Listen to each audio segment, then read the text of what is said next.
안녕하세요. 토요미스테리 디바제시카입니다. 요즘엔 참 다양한 유튜버가 등장합니다. 한국뿐만 아니라 전 세계적으로 상상도 못할 컨텐츠가 시청자의 눈을 사로잡고 있죠. 오늘 소개할 이 채널도 어딘가 심상치 않습니다. 주인공은 호주에 살고 있는 카리나 하임. 그녀는 유튜브를 통해서 자신이 오랜 기간 수집해온 인형들을 하나하나 소개하는 영상을 올리고 있는데요. 알려진 바에 따르면 그녀가 소장한 인형이 무려 700개. 그 중에는 수십 년, 수백 년 전에 만들어진 오래된 인형부터 비교적 최근에 만들어진 것까지 시간별, 종류별로 아주 다양합니다. 인형 수집이 대수냐 싶지만 주목해야 할 부분은 그 700개의 인형 중에 약 100개 정도는 죽은 이의 영혼이 들린 인형이라는 점입니다. 그녀가 모은 인형들은 영상을 통해서 볼 수 있는데 잠깐 보실까요? 자, 카리나의 인형들이 보이고 있습니다. 얼굴이 상당히 섬뜩하죠?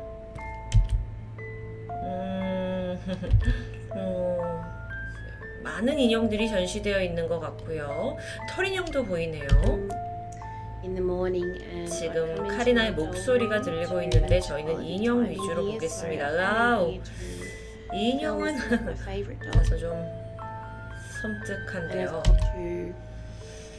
이 외에도 전반적으로 비추는 모습들 보면 상당히 많은 인형들이 전시가 되어 있죠.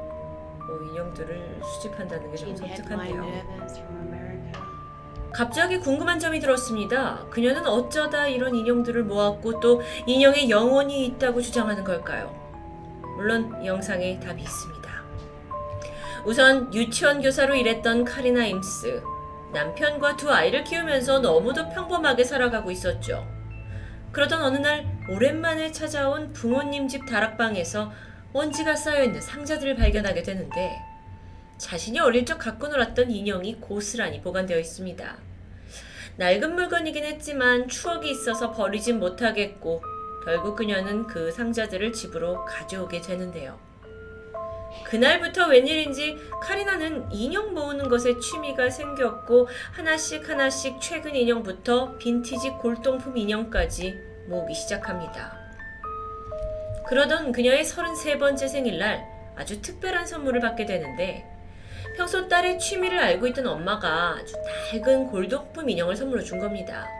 근데 이 인형이 너무 마음에 들었던 카리나는 그걸 침대 옆에 놓아두게 되는데 그날 밤부터 곤히 잠을 자던 그녀가 어딘가 싸한 느낌에 눈을 떴습니다. 누군가 자신의 다리를 슥 만지는 것 같은 기분 나쁜 감촉이었죠.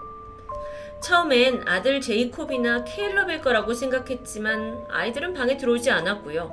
남편 또한 멀찍이 떨어져 자고 있습니다. 뭐지? 다시 잠을 청하려는데 또 한 번 그 섬뜩한 감촉이 다리를 스쳐갑니다. 이전보다 더 선명했죠. 그런데 이게 마치 어린아이의 손길 같은 느낌이랄까? 성인은 아니었습니다. 뭔가 귀신 영혼인가? 카리나는 두려움에 휩싸였지만 한편으론 왠지 모를 호기심도 들었다고 합니다. 평생 잊을 수 없는 그 경험 이후 그녀는 후로도 혼자 있는 집에서 갑자기 발자국 소리를 듣기도 했고 또 한 번은 어린아이의 낯선 목소리가 들리기도 했습니다. 그러던 어느 날 남편 제임스가 아내를 위해 새로운 인형을 가져오게 되는데 이거야말로 과거 1800년대 죽은 그 자신의 아이를 기리기 위해서 부모들이 묘지에 남겨뒀던 일명 장례식 전용 인형입니다. 너무도 좀 꺼림칙한 물건이긴 했지만 카리나는 그 당시에 특이한 인형 수집을 너무도 즐겨했기 때문에 그저 좋아만 하고 있었죠. 그런데 남편이 인형을 집에 들인 지 단 몇 분 만에 이상한 일이 벌어지기 시작했습니다. 아무도 사용하지 않던 컴퓨터에서 갑자기 음악 소리가 켜지는 겁니다. 놀란 카리나가 컴퓨터를 확인했더니 모니터에는 유튜브 화면이 키워져 있었는데요. 그리고 나서 재생되는 음악은 바로 차이코프스키의 The Doll's Funeral, 인형의 장례식이라는 제목이었죠. 놀란 부부가 재빨리 영상을 껐지만 1시간 후 같은 화면이 또다시 반복되어 틀어지고 있습니다. 너무도 찝찝한 여운을 남긴 채 얼마 후에 카리나의 친구 한 명이 방문하게 되는데 과거에 신내림을 받은 일명 신기 있는 친구였습니다. 그런데 이 사람이 집에 들어서자마자 아주 불편한 기색을 보이더니 한참이나 그 벽에다가 손을 대고 서 있는 겁니다. 그러더니 대뜸 이 벽 건너편에 무언가 있는 것 같다고 말하는데요. 그 친구가 가리킨 건너편은 카리나가 수집한 인형들이 보관되어 있는 곳이었죠. 친구는 카리나의 취미에 대해선 전혀 모르던 사람입니다. 그날 이후 카리나는 인형에 영혼이 깃들어 있다는 것에 큰 관심을 보였고 급기야 귀신 탐지 수신기를 구입해서 내가 가진 인형들 중 어떤 게 반응하는지 직접 조사하기 시작합니다.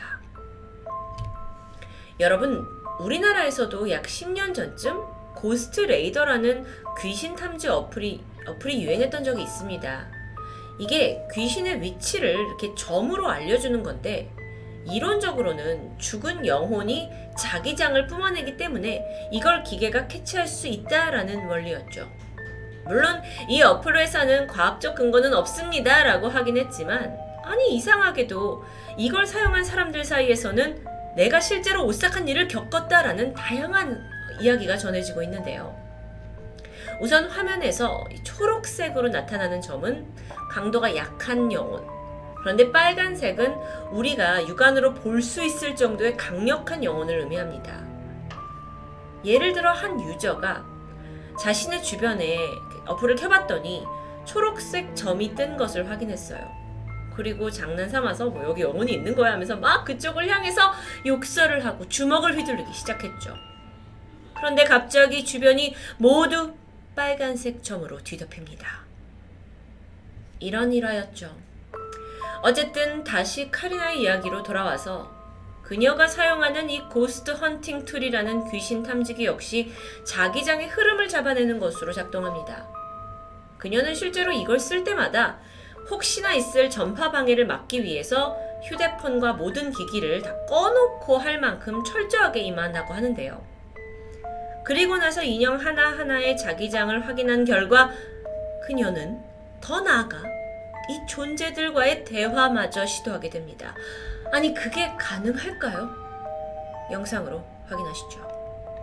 You can do so by talking through this device that I'm holding in front of the door. 자, 인형 앞에 이걸 들고 있음으로써 대화를 할 수 있다고 말을 하는데요. 아무런 반응이 없는 것 같죠? 좀 더 가까이 다가갑니다.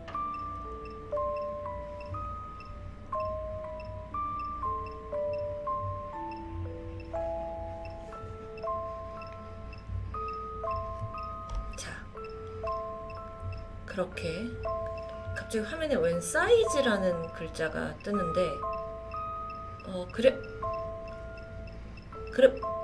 그래프가 좀 더 뭐라? 빨갛게 변하고 뭔가가 요동치기 시작합니다.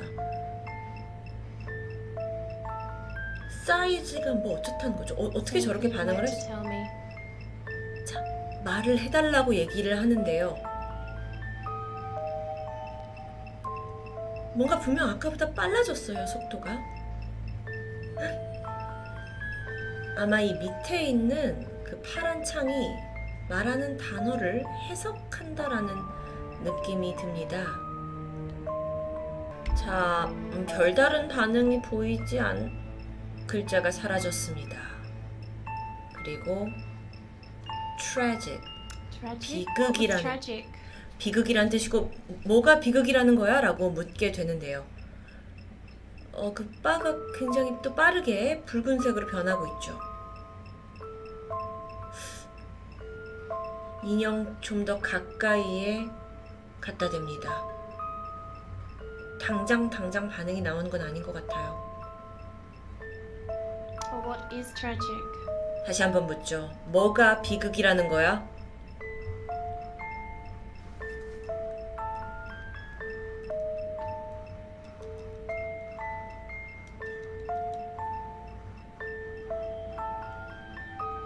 뭐가 나오려고 합니다.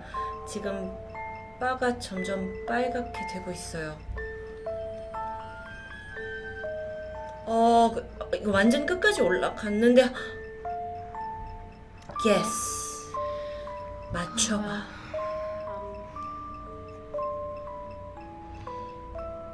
대화는 이런 식으로 진행됩니다. 워낙 페이크가 판치는 세상이라 이것만으로 인형에 정말 귀신이 깃들였다라고 믿기는 힘들 것 같은데요. 그런데 사실 귀신을 탐지하는 어플을 여러분이 검색해 보시면 의외로 여러 종류가 있습니다. 그리고 카리나에 따르면 그 어플들을 모두 다운받았고 실행했을 때 하나같이 자신의 인형들이 모여있는 방에만 들어가면 요란하게 울렸다고 말하는데요. 이런 방식으로 그녀는 현재 유튜브를 통해서 영혼이 담긴 몇몇의 인형들을 소개합니다. 그 인형들을 좀 보시면 여기 있는 샘이라는 인형, 카리나에 따르면 그녀의 특징은 종종 얼굴 표정이 바뀌는 거라고 말합니다. 다음으로 세라라는 이 인형 안에는 작은 여자아이가 빙의되어 있다고 말하죠. 그런데 문제는 카리나가 이렇게 유튜브를 통해 인형 소개에 그치지 않고 원하는 사람에게 인형을 판매하기도 한다는 점입니다. 어딘가 좀 상업적인 냄새가 나지 않나요? 그렇다 보니 카리나는 호주뿐만 아니라 세계 각국에서 논란의 대상이 되기도 했습니다. 지난 2017년에 영국에서 진행된 디스모닝이라는 TV쇼에 출연한 적이 있었는데 이 인형들의 영혼이 있고 자신은 그들과 대화할 수 있다라는 인터뷰에 진행자는 면전에 그녀를 두고 코웃음을 쳤죠. 믿을 수 없다면서 빈정댔고요. 또 다른 패널은 어쩌면 카리나가 자신의 감정의 인형을 너무 과하게 투영을 해서 생긴 어떤 정신적 문제가 아니냐라고 지적하기도 합니다. 이 인터뷰가 공개된 후에 후폭풍도 대단했습니다. 한 유명 코미디언은 방송 후에 자신의 SNS에다가 카리나를 조롱하는 듯한 게시글을 남겨요. 제 아들의 인형이 뭘 말하는지 알려줄 수 있습니까? 라는 문구와 함께 인형이 뭔가 성행위를 하는 듯한 비디오였죠. 그런데 이런 따가운 시선에도 불구하고 카리나는 여전히 강한 신념을 보이고 있습니다. 또 다른 인터뷰에서 말하길 많은 사람들이 제 이야기를 믿지 않아요. 하지만 제 인형들을 보러 오고 있죠. 당신은 한번 인형을 보고 나면 귀신의 씬 인형을 믿게 될 겁니다. 카리나가 각 인형들 안에는 원래 주인의 영혼이 들어가 있다고 설명했습니다. 특히나 1800년대에는 많은 아이들이 일찍 생을 마감하던 시기였기 때문에 제대로 삶을 살아보지 못했던 그 억울한 아이들의 영혼이 자신이 가지고 놀던 인형에 들어가서 지금껏 남아있다는 주장이죠. 그래서인지 카리나는 유독 자신의 집에서 어린아이들의 영혼을 자주 느끼고 목격한다고 말합니다. 지금까지도 카리나는 계속 인형을 수집하고 있어요. 뿐만 아니라 집 근처에 아예 호텔을 빌려서 대대적으로 이 인형들을 전시하고 있죠. 심지어 당신이 만약 인형과 하룻밤을 같이 지내는 경험을 원한다면 그것 또한 충분히 가능하다고 하는데요. 특이한 건 그 인형들을 전시하고 있는 호텔 역시 이 지역에서 귀신 들린 건물로 유명하다는 겁니다. 원래 여긴 160년의 역사를 지닌 하이어 콤보 호텔이었는데 손님이 줄면서 재정난으로 문을 닫게 되죠. 그런데 어느 날 이 비어있는 로비에 난로 앞에서 20대 초반으로 보이는 여성이 혼자 몸을 웅크린 채 앉아있는 모습이 지속적으로 발견되었고요. 그때 이후 귀신 호텔이라는 명성을 얻게 됩니다. 카리나와 이 호텔은 어쩌면 최고의 비즈니스 파트너가 아닌가 싶습니다. 카리나 임스, 지금도 페이스북, 유튜브 계정을 통해서 자신과 인형의 소식을 활발히 전하고 있습니다. 동시에 애쉬라는 중고거래 웹사이트에서 귀신 들린 인형을 판매까지 하고 있죠. 그 가격은 3만원에서 20만원까지 다양합니다. 과연 어떤 사람들이 귀신 들린 인형을 구매하고 있는 걸까요? 만약 이 모든 게 거짓이라면 카리나는 현재 최고의 귀신 비즈니스를 하고 있는 거 아닐까요? 토요미스테리 디바제식합니다.